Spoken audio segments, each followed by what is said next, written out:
Dear friends, hello. आज है 9 अगस्त 2020। तो आइए बात करते हैं कुछ ट्रेंडिंग टॉपिक्स की।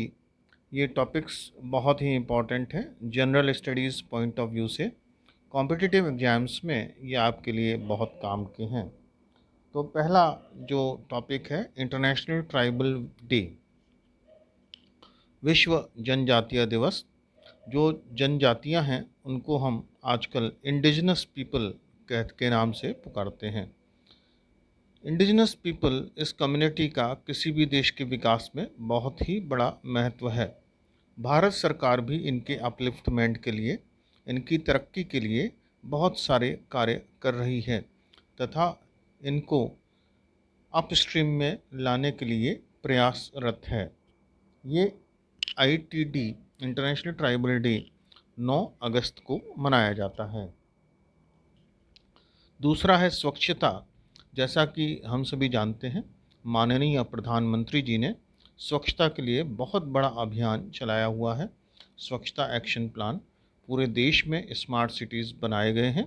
स्वच्छता के लिए बहुत ध्यान दिया गया है।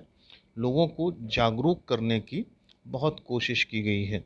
इसी का परिणाम है कि कोरोना महामारी के दौर में हम स्वच्छता के प्रति जागरूक हैं। तो नई दिल्ली में एक राष्ट्रीय स्वच्छता केंद्र का उद्घाटन किया गया। इसका उद्घाटन 8 अगस्त के दिन किया गया और इसमें एक जो नारा दिया गया, गंदगी भारत छोड़ो। इस अभियान का नाम ही है गंदगी भारत छोड़ो। जिस तरह से 8 अगस्त को अंग्रेज़ों भारत छोड़ो अभियान चलाया गया था, उसी की तर्ज पर ये अभियान गंदगी भारत छोड़ो अभियान है। इसका शुभारंभ किया गया है। अब बात करते हैं OTT प्लेटफॉर्म की। आपने देखा होगा कि अब नई नई मूवीज़ और नए नए कार्यक्रम OTT प्लेटफॉर्म पर पॉपुलर हो रहे हैं कोरोना महामारी के दौर में, क्योंकि एक महत्वपूर्ण जरिया बन गया है लोगों के एंटरटेनमेंट का। इसमें कुछ फ़ायदे भी हैं। कोई भी व्यक्ति अपने चुने गए समय में उस कार्यक्रम को या मूवी को देख सकता है। लेकिन इसके लिए अब एक सवाल ये उठने लगा है कि कुछ अथॉरिटी की ज़रूरत है क्या, क्योंकि ऑस्ट्रेलिया में ब्रॉडकास्टिंग सर्विसेज एक्ट इसकी निगरानी रखता है। इसी तरह से सिंगापुर में इन्फोकॉम मीडिया डेवलपमेंट अथॉरिटी है इस प्लेटफॉर्म में प्रसारित होने वाले कार्यक्रमों के लिए। तो आप इस क्वेश्चन का आंसर तैयार कर सकते हैं, do we need some regulatory authority in India to have eye on OTT platform. अब एक दूसरा टॉपिक है एयरपोर्ट सिक्योरिटी को लेकर। अभी एक रिसेंटली केरल के एक एयरपोर्ट में एक्सीडेंट हुआ। ये वंदे भारत फ़्लाइट दुबई से इंडिया आई थी। इस एयरपोर्ट को कहा गया कि एक टेबल टॉप एयरपोर्ट है। हिंदुस्तान में कई टेबल टॉप एयरपोर्ट्स और भी हैं, जैसे कि पेक्योंग जो कि सिक्किम में है, Kullu airport, Shimla airport, Pengpui airport जो कि मिजोरम में है, करीपुर एयरपोर्ट केरला में है और मैंगलोर एयरपोर्ट। हम सभी जानते हैं कि भारत सरकार ने उड़ान स्कीम पर बहुत काम किया गया है।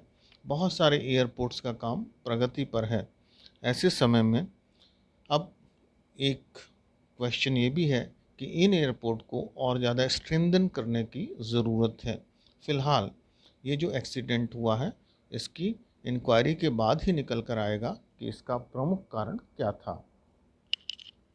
अब एक महत्वपूर्ण सेक्टर है भारत का, दैट इज़ एग्रीकल्चर। तो एग्रीकल्चर के लिए सरकार ने फंड फॉर इंफ्रास्ट्रक्चर की शुरुआत की है।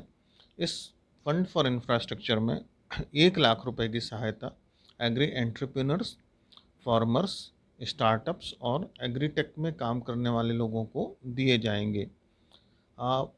माननीय प्रधानमंत्री जी ने PM किसान सम्मान निधि, PM किसान के नाम से जिसको कि प्रचलित किया गया है, इसमें 17,100 करोड़ रुपए का प्रावधान किसानों के लिए भी किया गया है।